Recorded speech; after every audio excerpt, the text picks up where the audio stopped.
Hello and welcome to the third video of our YouTube series about C# programming for Unity. Today we're going to talk about methods.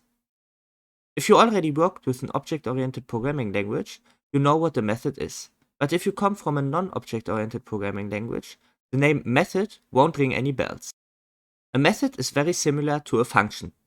The difference between a method and a function is that the method is always called via the object that you created for the class, except the method is static.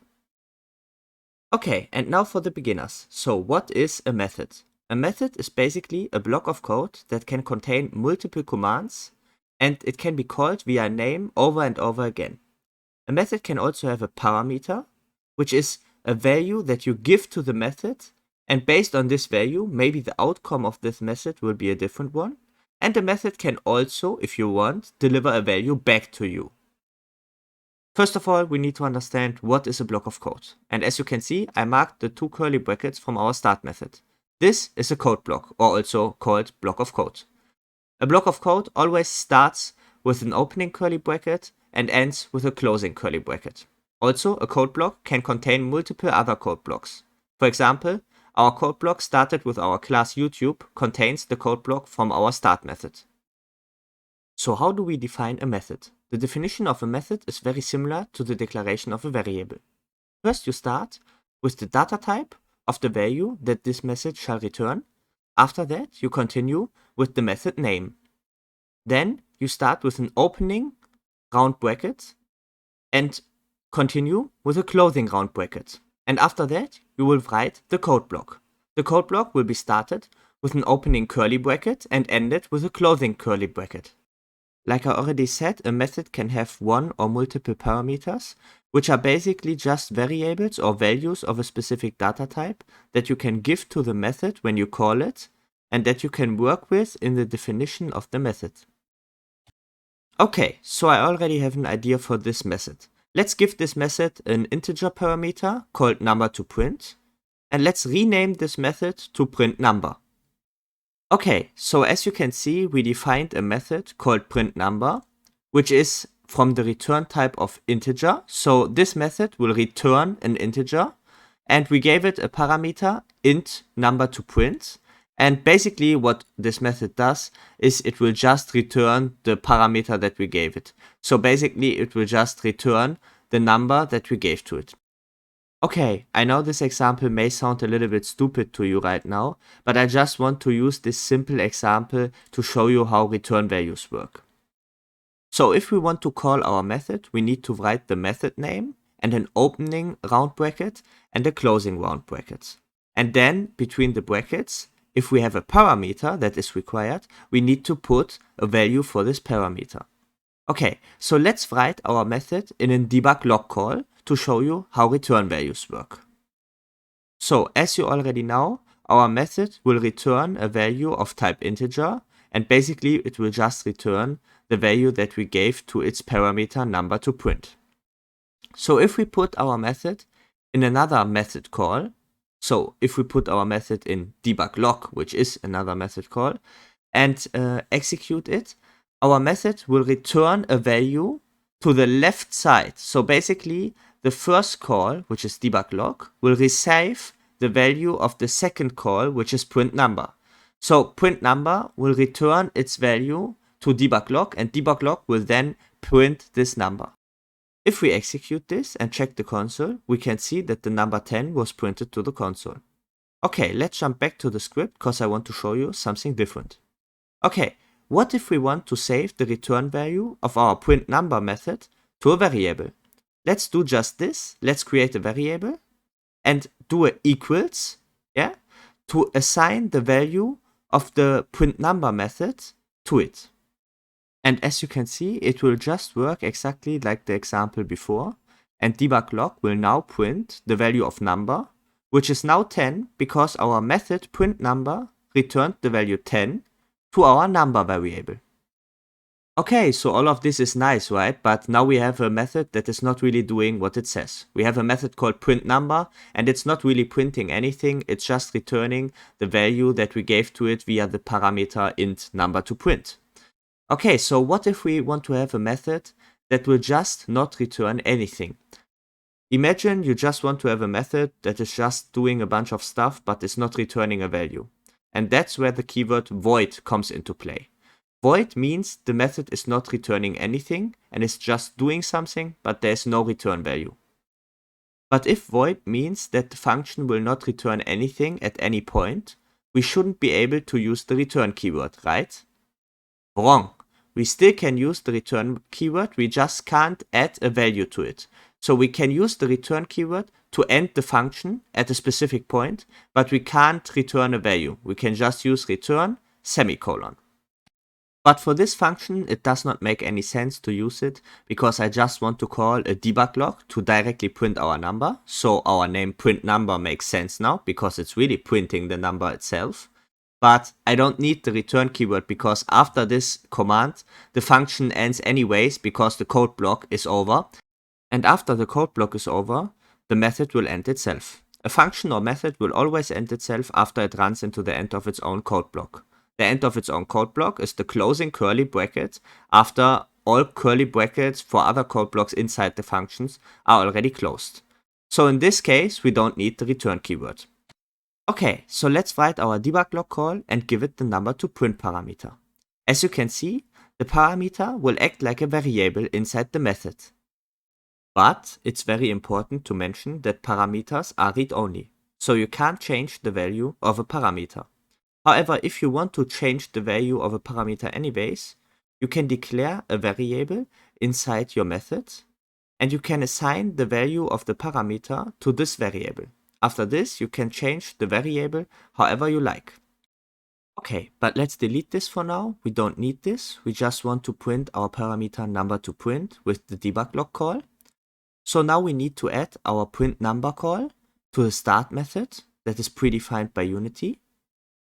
And after that, we can save our script, run it in Unity, and check in the console if everything works as expected. As you can see, everything worked as expected. Let's go quickly back to the script. I want to mention two more things. The first thing is that we called debug.log, which is also a method, but basically log is the method and debug is the class. But we called this method from our method, and that's something that is totally okay to do. You can call as many methods as you like from your own methods. The second thing I want to mention is order. Order is a way to append multiple method calls behind each other with dots. Order changes the way how a value is transferred. Normally, a value, like I said before, is transferred from the right to the left side. But if you append multiple method calls with order behind each other, the value will be transferred from the left to the right side, from the first method call to the second method call to the third method call, and all the way to the right. And after the last method call is finished, the final value will be transferred all the way to the left side to the variable or the function call that is there. Let's look at another example. Often programmers will write a function that is returning something, but it's also doing something, and maybe at some point it's not necessary to get the returned value, but at some point somebody wants to get the returned value. So it's basically optional if you want to get the value or not. Okay, so let me change the return type to int, and also I want to change the method name to print number times 2, and I also want to return the number times 2 and log the number times 2. You can do that in Unity with arithmetic expressions, but I want to talk about this in a later video in more detail. For now, it's just important that you know that you can multiply a value by 2 like this. And now that we gave the method the return type integer again, we need to return something, and more specific, we need to return an integer. So let's return our number to print times 2. And if we change our method call to print number times 2 now, you can see that we don't need to catch the value that we returned. We can also just call the method and ignore the value that it returned. Because like this, our method will still debug log our number to print times 2 to the console, but it will just not return the value to any variable or another method. As you can see, like this, if I want, I can still create an integer variable and give it the return value of print number, but I can also just delete it and ignore the return value. Also, if you want, you can assign the return value to a trash variable that you can create with underscore. This is called a discard. A discard is equal to an unassigned variable. You will often use these if you call a method that returns a tuple, but you only need one or two values from the tuple, and you want to ignore the other values, then you can ignore them via discards. Or also, if you want to call a method that uses an out parameter, and you don't need this out parameter, then you can use a discard to ignore it. An out parameter is a parameter that a method can have, and if you give a variable to this method via the out parameter, the method will change the variable's value after it has been called. Or the method will use the variable that you gave to its out parameter to write some data to it after it has finished its calculations. Tuples are one way to save multiple values in one variable. You can even save multiple values of different data types in one single tuple. Tuples are immutable. That means you cannot change the value of a tuple once you declared it. To declare a tuple, start with an opening round bracket, then list all data types for your specific values separated by commas, and place a closing round bracket after that. Then comes the variable name, and now you can assign a value to it with equals. Do an opening round bracket, list all values separated by commas, and place a closing round bracket again. And don't forget to end all of your commands with a semicolon. Okay, but let's remove our discard for now. We don't need it. We can also just ignore the returned value of this method. Let's save our script and go to the Unity editor. And if we start, we can see that this time it will print 30 to the console. That's because 2 times 15 is 30. Another thing that we can do is giving our parameters default values. Just do an equals and the value that you want to give it after your parameter's name. After giving one of your method parameters a default value in your method definition, you don't need to give a value to this parameter when you call the method. If you don't give a value to this parameter when you call the method will just take the default value instead. This can be extremely handy if you have a method that you call most of the time with the same value for the same parameter. Then you can give this parameter a default value and you don't have the need to give the value to the method every time you call it. So if we remove the number 15 now from our method call, as you can see, we don't get any errors because we have a default value for our number to print parameter. So if we would run this script now, it would just call our print number times 2 method with the number 15 as our value for the number to print parameter. So the result would be 30 as well. However, if we go to our method definition and remove the default value for our number to print parameter, you can see that our method call will give us an error again. Because this time it's missing the number to print parameter because it don't has a default value, so we need to give it a value for the number to print parameter. Right now, our method has one parameter, and this one parameter has no default value anymore, so our method expects us to give this one parameter a value when we call it. Now if we add the default value 15 again, you can see the error disappears. So what I want to do now is add another parameter called multiplier. It's another int parameter. And now I want to rename my method to print multiply. So what I want to do now is multiply our number to print parameter times the multiplier parameter and not times 2 all the time. And I also want to return the number to print times the multiplier. So as you can see, you can not only multiply a variable's value times a number, you can also multiply two variables with each other. But I will talk about this in more detail in the next videos. Okay, what's important now is to mention that this, like I've wrote it here in the method definition, won't work. And that's because there's a fixed order on how to write your parameters when you use default parameters in your methods. But no worries, the order is pretty simple. First you will write all parameters that have no default values, and after this you will write all parameters that have default values. And as you can see now, we did it wrong. We first wrote our parameter int number to print, which has a default value, and after this we wrote multiplier, but multiplier has no default value. That's why we get an error.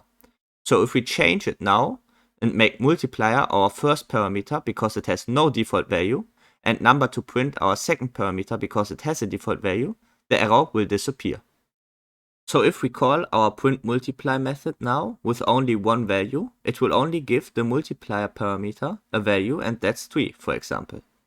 But if we want to give our number to print parameter a value as well, so it don't uses 15, for example, if we wanted to use 20 instead of 15, we can add a second value with a comma. Okay, so let's try both of this. First we will write print multiply with only one value, that's 3. So it will give our multiplier parameter the value 3, but our number to print parameter will have the standard value or the default value 15. So it will do 3 times 15. And in the second call, we want 3 and 20 as the second parameter. So our multiplier is 3 again, and our number to print is 20. So it will multiply 3 times 20. Okay, let's save this and try it out. And if we check the console, we can see that it first prints 3 times 15, which is 45, and then 3 times 20, which is 60. So exactly like we expected it to do. Okay, just a quick final example. I just want to show you that you can use any data type as a return type how you want. For example, you can use void if you don't want to return anything, but you can also use string, for example, to return a string. And also you don't need to take any parameters. You can also write a method that don't takes any parameters at all. That's also no problem. So for example here I wrote a method that just returns the string hello world. And now I debug log it with our method debug log. But one thing that you need to remember, even if you call a method that has no parameters at all, always put an opening and closing round bracket at the end of your method call. Okay, that's it for this video. I hope you understood everything and learned how to define a method, how to call a method, and how to define default values for your parameters. That's it, and see you next time. Welcome to the end of this video. Hit the subscribe button to stay updated. Also, if you need some high quality assets for your game or like our channel and want to support us, feel free to check out our assets at the Unity or Unreal Asset Store. You'll find the link to our store pages in the description. I hope you learned something new and see you next time.